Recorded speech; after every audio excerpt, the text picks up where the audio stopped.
Hello, it is Friday again, so we're going to do a little video tutorial here. As you know, Farmers Market Week, Facials Week is wrapping up. I won't lie, I'm kind of glad because I think I've had more food on my face this week than I've put in my mouth. So I could use a break from making recipes, at least for a couple of days. Oh, by the way, check out my hair. This is all from the carrot hair mask that I did last night. Look at how shiny it is and pretty and stuff. It was a huge pain to get out of my hair, I won't lie. But the end result was gorgeous. So if you're brave, try the carrot hair mask.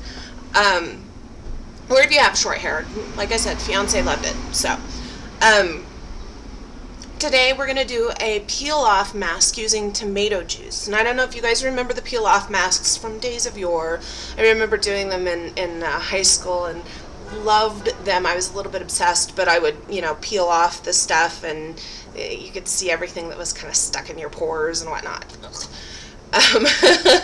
But we're going to use tomatoes today because tomatoes are really, really great for acne or oily skin. They've got tons of vitamin C, so you're going to have a brighter complexion, but they're also very, very astringent, which means it's going to help close your pores even more, and it's going to suck out all that yucky, nasty, blackheady whatnot that's in there. So this is super easy. We just need tomato, gelatin, and that's pretty much it. We're going to juice the tomato. If you don't have oily skin, you could use just plain water, or if you have dry skin, you could use peach juice, which I think sounds lovely. Or you could pretty much use any kind of juice you want. So all you need is half a cup of juice of some sort. I think that going more raw would be better than, like, say, grabbing some juice out of your fridge and putting that on your face, because who knows what else is in there.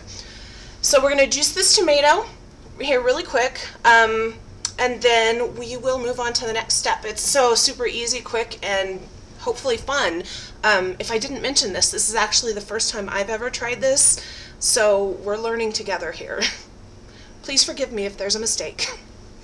Okay, let's juice the tomato and move on. So it turns out my idea for juicing the tomato was a dumb idea. What I did was, and I'm really ashamed to admit this, I cut the tomato in half and then I just tried to squish the juice out. I got tomato juice all over my shirt. Don't do it that way. Instead, what I did was I put it in the food processor, let it go for a couple of seconds, and mushed it through a spine mesh sieve. If you have a fruit juicer, please use that, because that's what makes sense. But out of the whole thing, I did manage to get a half a cup of tomato juice.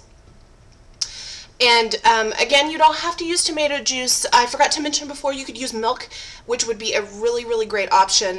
The lactic acid is super good for your skin. It's going to add a little bit of moisturizing. That'll be perfect for, say, normal skin. So what we need then is our half a cup of liquid, whatever that may be, and a packet of Jello, or gelatin, not Jello. It feels like it's maybe about a tablespoon. So you take these two things and you're going to put them together in a pot or in a little microwave safe bowl.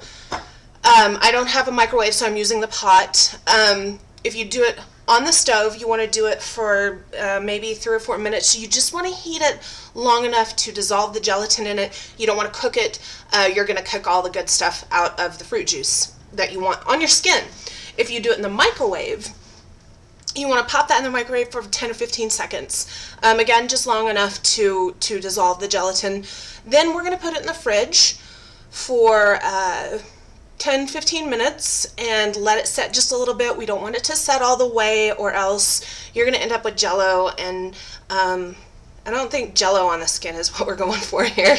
So let's go ahead and get all this stuff dissolved up, and then we will set it, wait a couple of minutes, come back and put it on our face, or put it on my face as the case may be, and then we'll see what happens next. And at this point, who knows what that'll be. So be back in a minute. Alright, so I have let my gelatin set for just a little bit. As you can see, it's still really wet, very jiggly. as everybody else may use a makeup brush to do this, but in pure Crunchy Betty style, I am using a paintbrush.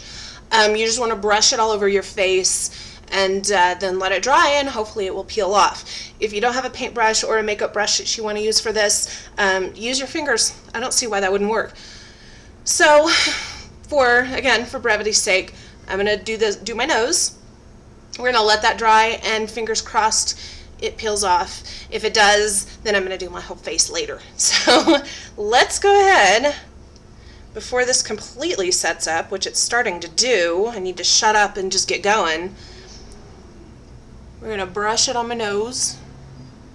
Oh, how pretty is that? It's really hard to do this in the mirror. I mean, in the webcam. I'm going to keep doing this. How about that? I'm going to keep doing this, and then I'll be back to show you whether or not it works. I'm Rudolph. See you in a minute. Beautiful, right? So just like in high school, I'm having a really hard time waiting to peel this off. I remember I used to not ever be able to let it dry all the way. I'd have to like scrape it off with my fingernail. And again, can't wait now.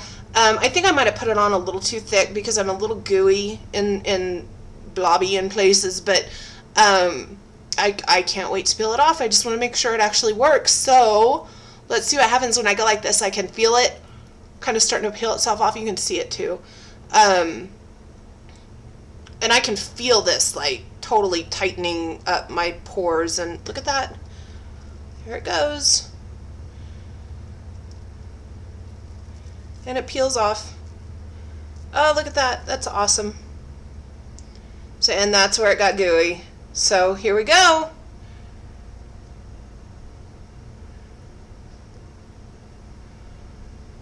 I don't know if you guys can see this or not. If I don't doubt for a second if I'd have let this go all the way, it would have peeled off in just a couple of pieces.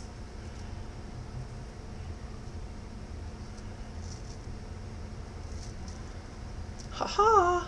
And we're done. Look at that. No more oily skin. This is awesome. I really recommend this. Try it soon. See you guys later. Bye-bye.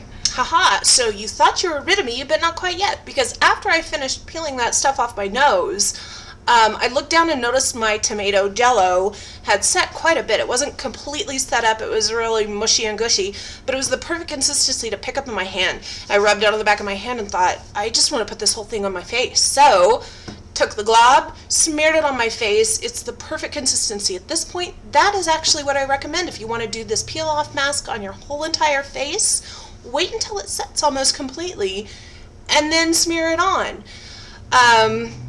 Whether you use tomatoes for removing the oil and tightening the pores, or whether you use milk, or whether you use peach juice or apple juice or whatever, either way, your face is going to be brighter, it's going to be tighter, and your pores are going to look so much smaller after this.